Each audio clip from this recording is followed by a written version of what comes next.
Hi there, here you are again with the tribal teacher. I have a wonderful story for you today, and it involves people that you would never think would give in to their fleshly desires. This story has the key word of desires, and this story also hinges on the fact that there was no restraints in place. So we have Zach. Zach's father and his mom, they have a family business. They run 10 textile stores in the downtown fabric district. It's called the Garment District of Los Angeles. And Zelda is also a daughter of another.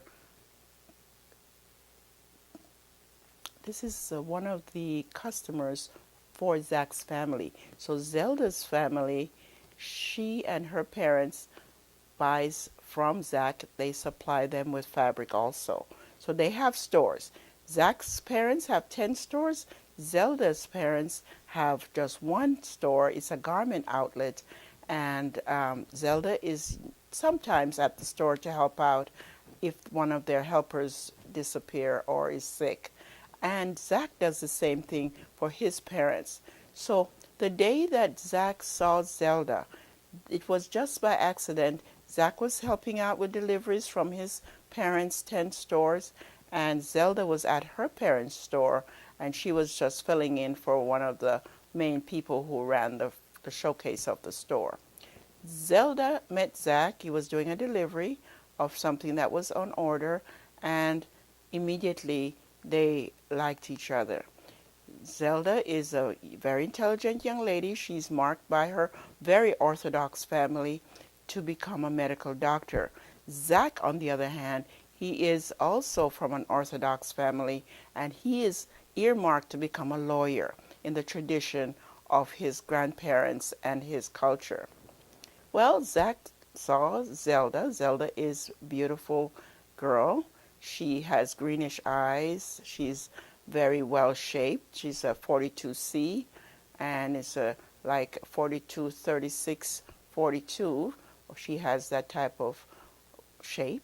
And Zach was totally in love when he saw her at her parents' store. He didn't let on because he was trained differently, and he does respect women, and his orthodox training from his family's viewpoint was, do you respect women? And he did have that training. Zelda also knew her role, but since she wasn't at the store every day, she just thought it was, well, coincidence. Here's Zach, and Zach is liking her. On a second occasion when they met again totally by chance, Zach made a move on her and started fondling her 42C size of her girls.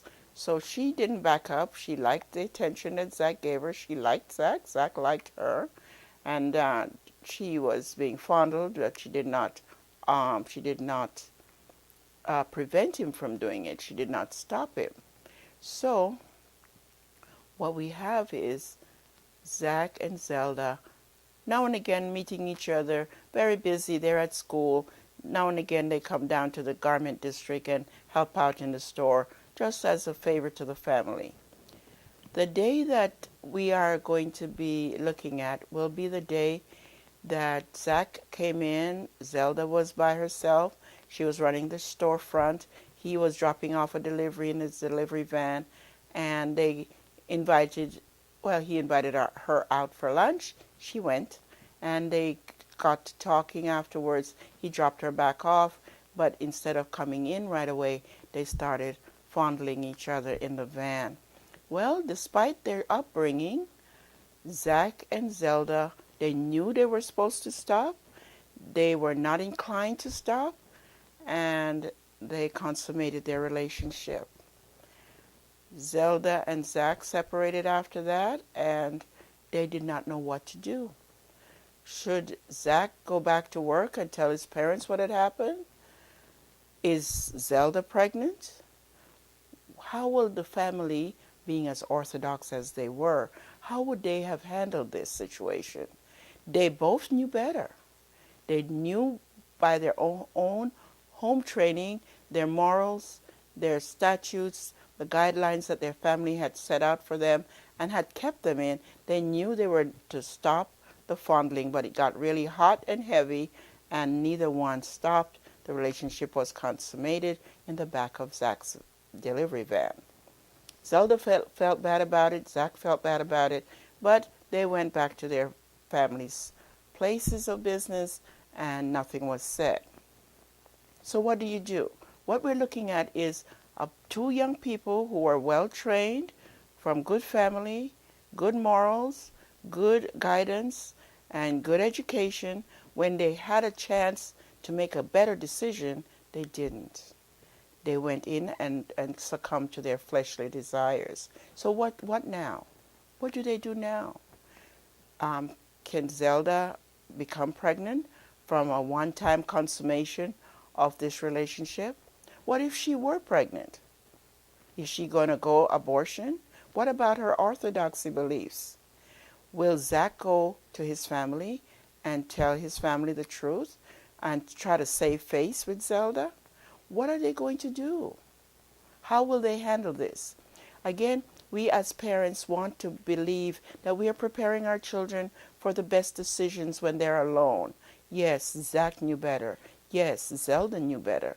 But when the time came where they were left alone and the fondling got hot and heavy, neither one of them stopped in time to save face, to save themselves, to save their culture, and to save the respect of their parents. They both gave in to their fleshly desires. What would you have done if your parents have kept you under the law of their orthodoxy religion? They have given you good guidance. They were there to support you. They're making a living. And then occasions happened that you met this young man, and for him, he met this young lady, and he couldn't keep his hands off of her. What would you have done? Is it possible for Zelda to be pregnant after one time having relations? What if she is pregnant? Is abortion an option for her? Don't forget, she's a strict Orthodox child, and she was raised with the law. She knows what her responsibilities are as far as family. So what would you have done? What would you have done? Are you going to blame Zach because he was there? Was it forced? No, it was not forced. It was a consensual consummation of a relationship that should not have happened. Now, do you think in your own mind that Zelda will be pregnant, or should she be pregnant? What would she do? Will she have the child? What about the family? What about her being targeted as a medical doctor? What about her education? Is she going to drop out of school to be a mommy? Are the parents going to back her up? What about them in their own relationship with their God and in their orthodoxy? What will they do? So now let's look at an alternate outcome. Could Zach go back to his family's stores and tell his parents what happened, and then they have a meeting with Zelda's parents? Could they do a promise of marriage, and should they do it? What are the rules? Do you know enough about the Orthodox way of life? Does she have an option? What is going to happen to Zelda? Is Zach going to be staying faithful to her? Will they be forced to marry young? Even if they marry out of the country, will they be forced to marry young, come back and do their life with the full support and respect and confidence of their parents? What about their self-esteem? What about their position in relation to their God and into their religion and their orthodoxy strategies and steps that they've been living by? How will they handle the guilt? Will there be some type of counseling afforded them? How will they pay for it? Obviously, they're both students. Zach will be a lawyer. Zelda was targeted to be a medical doctor. How would you handle this? Are you talking to your children, Orthodox parents? Are you talking to your children about this type of situation? Are you supervising them enough to prevent them from giving in to their fleshly desires? Are you there for them to come to should they have made a mistake and want to come clean with you, how will you proceed? How will you move on from the time that they've confided in you that they have violated some of your life laws, your lifelines, your life skills, the strategies you've shown them? How will you work it out? I would love to hear from you because we do have children who make mistakes. Should Zelda be put to death for her mistake? Should Zach be put out of his family and just become the black sheep? What would you do? Let me hear from you soon. And thank you. Thank you.